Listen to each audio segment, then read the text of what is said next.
அத்தியாயம் 105. சமரன் ஓநாயை நோக்கி வேகமாக ஓடிக்கொண்டிருந்தான். அவனது வேகம் மிகவும் அதிகமாக இருந்தது. சில நொடிகளிலேயே சமரன் ஓநாய்க்கு முன்னால் சென்று விட்டான். உடனே ஓநாயின் பக்கத்திலிருந்து குதித்து அதை நிறுத்தி அந்த ஓநாயின் தலையில் ஒரு அடி அடித்தான். அடி வாங்கியவுடன் ஓநாயின் ஓட்டம் முடிந்தது. அது முணங்கிய குரலில் சுருண்டது. ஓநாயின் மூளையை ஒரே குத்தில் முடிக்கும் வகையில் அந்த தாக்குதலின் வேகம் இருந்தது. இதை பார்த்த சமரன் ஆச்சரியத்துடன் அவன் கையை பார்த்தான். பின்னர் மோதிரத்தை பார்த்தான். அவன் தனது வலிமையால் மிகவும் மகிழ்ச்சியில் இருந்தான். 1 மாதத்திற்கு முன்பு இருந்ததை விட அவன் இப்போது மிகவும் வலுவாக இருந்தான். இப்போது அவனது உடலில் ஒரு விசித்திரமான நெருப்பு எரியத் தொடங்கியது. ஒரு காலத்தில் தான் விலங்குகளை மிகவும் நேசித்ததை நினைவு கூர்ந்தான் சமரன். இப்போதும் அவன் அதை வேண்டுமென்றே காயப்படுத்த நினைக்கவில்லை. ஆனால் அவன் உயிர் பிழைக்க விலங்குகளை கொல்ல வேண்டியிருந்தது. இது அவனுக்கு ஆரம்பத்தில் கொஞ்சம் வருத்தமாக இருந்தாலும் காலப்போக்கில் அவனது சோகம் குறைந்து விட்டது. இப்பொழுதெல்லாம் ஊதா சக்தியை சமரன் நன்றாக கையாளத் தொடங்கியிருந்தான். மேலும் தற்போதைய சமரனுக்கும் முன்பு இருந்த சமரனுக்கும் உள்ள வித்தியாசத்தை 1 மாதத்திலேயே அவனால் தெளிவாக உணர்ந்து கொள்ள முடிந்தது. யமுனா தனக்கென கவசத்துடன் விட்டு சென்ற 2ஆம் வகுப்பு நுட்பத்தை 1 மாதம் பயிற்சி செய்தான் சமரன். இந்த நுட்பத்தின் பெயர் வெடிக்கும் படிகள்.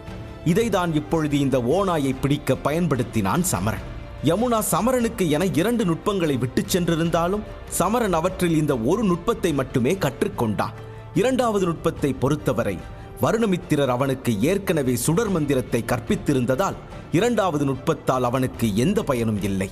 அதனால் சமரன் அதை தன் சேமிப்பு வளையத்திற்குள் பத்திரமாக வைத்துக் கொண்டான். மேலும் சமரனின் கடின பயிற்சியால் அவனுடைய சக்திகள் இப்பொழுது மிகவும் அதிகமாகிவிட்டன. அவன் தன் முழு சக்தியையும் எந்த தடையுமின்றி பயன்படுத்தினால் 2 நட்சத்திர திறமையான வீரனால் கூட அவனை தோற்கடிக்க முடியாது. மேலும் 1 மாதம் முடிவடைந்த நிலையில் சமரன் இன்னும் சில நாட்கள் அந்த பகுதியில் தங்கியிருந்தான். அவனால் இப்போது 2வது இடத்தில் உள்ள மந்திர மிருகத்தோடு கூட போரிட்டு அதை மிக எளிதாக வெற்றி கொள்ள முடியும். இந்த அதிகரித்த சக்திகளை கண்ட சமரன் குனிந்து மோதிரத்தில் இருந்த வருணமித்திரரை பார்த்தான். அவரால் தான் சமரன் பாஞ்சால நகரத்தை விட்டு வெளியேறி இங்கு பயிற்சிக்கு என வந்திருந்தான். மனதுக்குள் அவருக்கு நன்றி சொல்லிக் கொண்டான் சமரன். என் சக்திகள் நான் நினைச்ச மாதிரி அதிகரிச்சிருக்கு. ஓநாய் கும்பல பழி வாங்க நேரம் வந்துருச்சு என்று தனக்குத்தானே சொல்லிக் கொண்டவனின் கண்களில் ஒரு நம்பிக்கை ஒளி தெரிந்தது. ஆனால் இன்னும் ஒரு பிரச்சனை இருந்தது. அது என்னவென்றால், காட்டில் இவ்வளவு காலம் வாழ்ந்ததால் காட்டின் உட்பாதைகள் அனைத்தும் சமரனுக்கு நன்றாக தெரியும். ஆனால் காட்டில் இருந்து அனந்தூருக்கு செல்ல அவனுக்கு வழி தெரியவில்லை.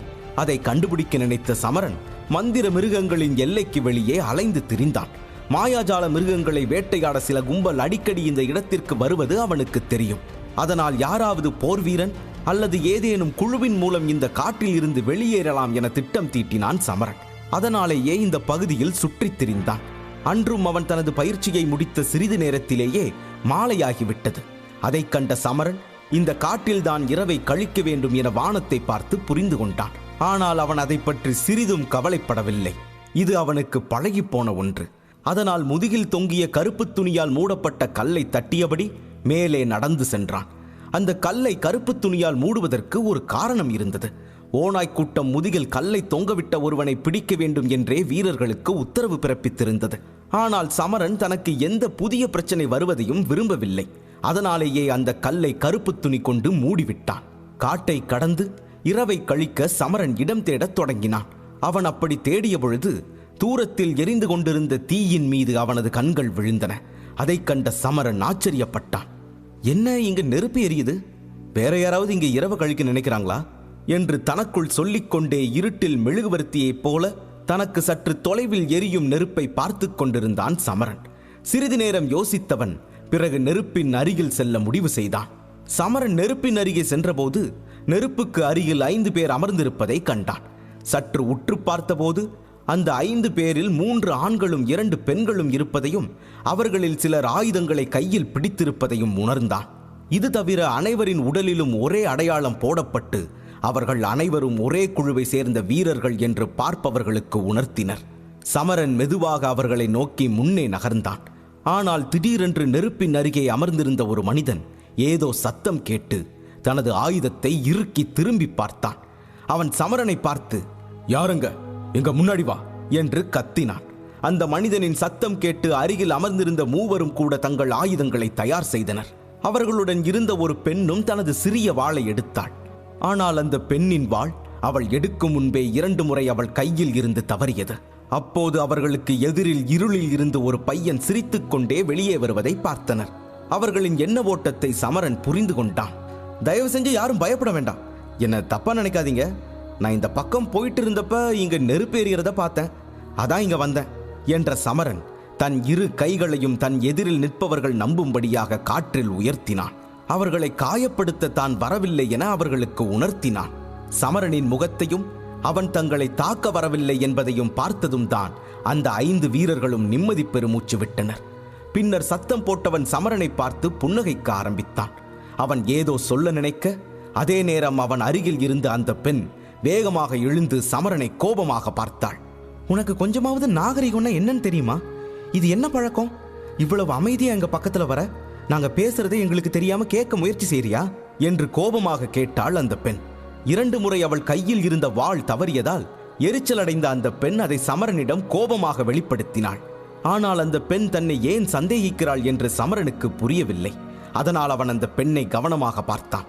அந்த பெண் சமரனை விட சில மாதங்களே இளமையாக இருப்பாள். அவள் முகம் மிகவும் அழகாக இருந்தது. ஆனால் இந்த தேவையில்லாத கோபம் அவள் முகத்தின் அழகை கெடுத்தது. மேலும் அவள் அவனிடம் பேசிய தொனியும் சமரனுக்கு சுத்தமாக பிடிக்கவில்லை. அதே நேரம் சமரனை பார்த்து முன்பு கத்தியவன் அந்த பெண்ணை கடிந்து கொண்டான். ஷாமலா, என்ன சிறுபிள்ளைத்தனம் இது? இவ இடத்துல நாம இருந்திருந்து நம்ம கிட்ட யாராவது அப்படி பேசினா உனக்கு பிடிக்குமா? கொஞ்சம் அமைதியாரு என்று அந்த பெண்ணை அமைதிப்படுத்திவிட்டு அந்த மனிதன் சமரனை பார்த்தான். பின் புன்னகையுடன், நீயும் ஒரு போர் வீரனா? இந்த மாயவிலங்கு பகுதிக்கு ஏன் தனியா வந்த? இது ரொம்பவே ஆபத்தான பகுதி என்றான். இதை கேட்ட சமரன் உடனே தன் பையில் இருந்து சில செடிகளை எடுத்து அந்த மனிதனிடம் காட்டினான். நான் போர் வீரன்லாம் இல்லைங்க, நான் ஒரு மருத்துவர். மருந்துக்கு தேவையான சில செடிகளை கண்டுபிடிக்க இங்க வந்தேன், ஆனா கிடைக்கல, அதோட ரொம்ப தாமதமா ஆயிடுச்சு என்றான். சமரனின் பேச்சை கேட்டு அவன் கையில் இருந்த செடியை பார்த்த அந்த மனிதன் முன்பை விட அதிக பத்திரமாக உணர்ந்தான். அப்படின்னா ஏன் நீங்களும் எங்க கூட சேரக்கூடாது? இங்க வந்து உட்காருங்க. ஒருவேளை உங்களுக்கு தெரியாதுன்னு நினைக்கிறேன், இந்த காட்டுல இருக்கிற மந்திர விலங்குகள் இரவுல மட்டுமே வேட்டையாடும். நீங்க தனியா சுத்தி திரிஞ்சா ஆபத்தை தேடி போறதுக்கு சமம் என்ற அந்த மனிதன் எரியும் நெருப்பை கை காட்டினான். யாரோ ஒருவர் தன்னை கவனித்துக் கொள்வதை கண்ட சமரன் சிரித்துக்கொண்டே நெருப்பின் அருகில் உட்கார ஒத்துக்கொண்டான். பின்னர் அங்கேயே அமர்ந்து நெருப்பின் வெளிச்சத்தில் அனைவரின் முகங்களையும் மாறி மாறி பார்க்க ஆரம்பித்தான். அவன் அருகில் அமர்ந்த அந்த மனிதன் தன் மார்பில் இருந்த நட்சத்திரங்களை காட்டினான். மருத்துவரே, என் பேரு கதிர், நான் 5 நட்சத்திர அபராஜிதன் என்று அவன் தன்னை சமரனிடம் அறிமுகப்படுத்திக் கொண்டான். ஓ, உங்களை சந்திச்சதுல ரொம்ப மகிழ்ச்சி கதிர். என் பேரு சமரன், அதாவது சமரேந்திரன். நான் ஒரு மருத்துவர். என்னோட பலம் 2 நட்சத்திர அபராஜிதனுக்கு சமமா இருக்கலாம் என்று லேசாக யோசித்தபடி சாதாரணமாக சொன்னான் சமரன். அவனது இந்த வார்த்தைகளை கேட்டதும் கதிர் அருகே அமர்ந்திருந்த ஷியாமளாவின் கண்கள் ஆச்சரியத்தில் விரிந்தன. அடடா, உங்களுக்கு தைரியம் ரொம்பவே அதிகம்தான். 2 நட்சத்திரத்தோட இந்த ஆபத்தான பகுதிக்குள்ள சாதாரணமா நுழைஞ்சிருக்கீங்க. இன்னைக்கு இரவு நீங்க எங்களை சந்திக்கலன்னா நீங்க ஏதாவது மந்திர விலங்குக்கு உணவாதான் மாறியிருப்பீங்க என்று சமரனை கேலி செய்தாள் ஷியாமளா. அவள் சொன்னதை கேட்டு சமரன் சிரிக்க ஆரம்பித்தான். ஷியாமளா சொல்வது சரி என்று தெரிந்ததால் அவளது கேலியை நினைத்து அவன் வருந்தவில்லை. பிறகு மற்ற மக்கள் பக்கம் தனது பார்வையை திருப்பிக் கொண்டே, நான் சமரேந்திரன், 2 நட்சத்திர அபராஜிதன், ஒரு மருத்துவன் என்று அவன் தன்னைத்தானே அறிமுகப்படுத்திக் கொண்டான். அவன் அருகில் இருந்த பச்சை நிற ஆடை அணிந்திருந்த பெண், நான் தமயந்தி, 4 நட்சத்திர அபராஜிதன் என தன்னை அறிமுகம் செய்து கொண்டாள். அடுத்து அவளுக்கு அருகில் அமர்ந்திருந்த வலிமையான உடலுடன் இருந்தவன், நான் மதன், 4 நட்சத்திர அபராஜிதன், ஆனா நீங்க விருப்பப்பட்டா என்ன ஷேரான்னு கூப்பிடலாம் என்று புன்னகைத்தான். அதை கேட்ட சமரனும் புன்னகைத்தபடி கடைசி வீரனை பார்த்தான். அவனோ சிரித்தபடி ஷியாமளாவை பார்த்து கொண்டிருந்தான். அவளும் அவனை பார்த்து சிரித்தாள். அவள் சிரித்த விதத்தில் இருந்தே அவளுக்கும் இந்த பையனை கண்டிப்பாக பிடிக்கும் என்பது சமரனுக்கு புரிந்து போனது.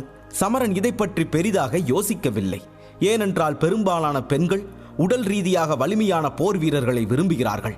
அதே நேரம் இந்த பையனும் மிக அழகாகவும் இருந்தான். சிறிது நேரத்திற்கு பிறகே சமரனை நோக்கி திரும்பியவன் சற்று வெட்கத்துடன் தன்னை விக்ராந்த் என அறிமுகம் செய்து கொண்டான். ஒருவருக்கு ஒருவருடனான அறிமுகம் முடிந்த பின்பு அனைவரும் வசதியாக அமர்ந்து பேச ஆரம்பித்தனர். கதிரும் மருத்துவம் சம்பந்தமான சில கேள்விகளை ரகசியமாக சமரனிடம் கேட்டான்.